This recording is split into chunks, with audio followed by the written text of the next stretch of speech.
Bonjour à tous et bienvenue sur ma chaîne. Aujourd'hui nous allons voir que faire quand le terreau d'une plante reste humide trop longtemps. Ça c'est un problème récurrent, vous me contactez souvent par message et vous me dites j'ai trop arrosé, ça ne sèche pas, ma plante va mal, ses feuilles jaunissent, que faire? Alors on va éviter les solutions extrêmes, le sèche-cheveux c'était pour vous faire rire en miniature.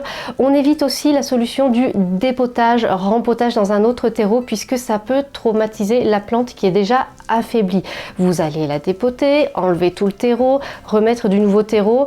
Si on peut éviter, c'est mieux. Donc on va voir tout de suite comment je fais. Premier point, c'est parfois un problème de cache-pot. La plante est dans un cache-pot trop profond, c'est le cas de celle-ci, voyez.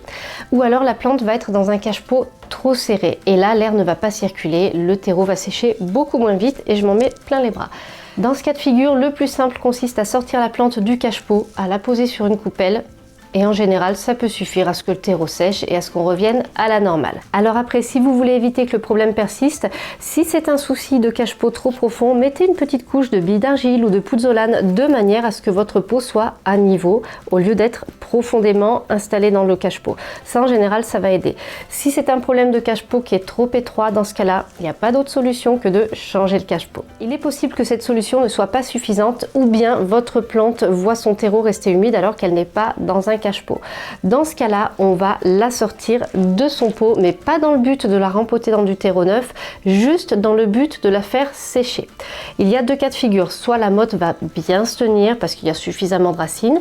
Dans ce cas-là, vous la posez sur une coupelle et puis vous laissez faire, ça va sécher. Il est possible aussi que la motte ait tendance à se défaire, donc dans ce cas-là, on va créer une espèce de petit pot avec du papier journal par exemple, une ou deux épaisseurs, pas plus, puisque le but c'est vraiment de laisser sécher le terreau. Il y a une précaution à prendre avec ça, c'est de ne pas placer votre plante au soleil à ce moment-là, puisque le soleil directement sur la motte, ça va être un petit peu trop, on risque de brûler les racines et d'avoir un souci de plus. Une fois que le terreau a séché, vous pouvez le remettre dans le pot. Si jamais c'était un pot en plastique et que votre plante n'est pas dans un cache-pot, essayez peut-être un pot en terre cuite, puisque c'est un pot qui est plus aéré, qui laisse le terreau respirer, et normalement vous devriez éviter d'avoir ce problème.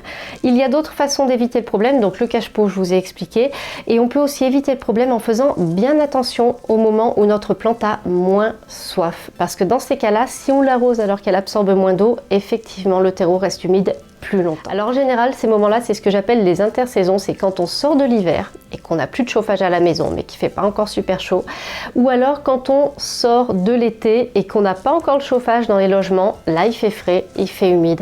À ce moment-là, il vaut mieux arroser beaucoup moins souvent nos plantes ou en quantité plus légère.